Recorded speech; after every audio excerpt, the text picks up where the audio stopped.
جناب رسول اللہ صلی اللہ علیہ وسلم نے فرمایا جب کوئی مسلمان نماز کے لیے اللہ اکبر کرتا ہے، فرمایا جب اللہ فرماتے ہیں میرے بندے نے میری بڑائی بیان کی،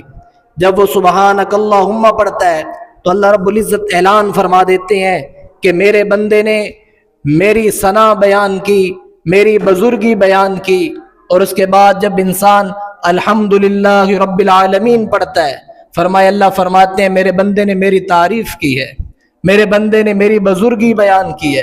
فرمایا انسان نماز کے اختتام پر دونوں طرف سلام پھیر دیتا ہے، اللہ رب العزت کا دریائے رحمت جوش میں آتا ہے۔ انسان دعا کے لیے ہاتھ اٹھاتا ہے تو اللہ فرماتے ہیں انسان تو نے میرے حکم پر لبیک کہہ کر مجھے سجدہ کیا، نماز کو میرا حکم سمجھ کے تو نے مجھے سجدہ کیا، آج میری طرف سے یہ اعلان ہے میں نے تیرے گناہوں کو بخش دیا۔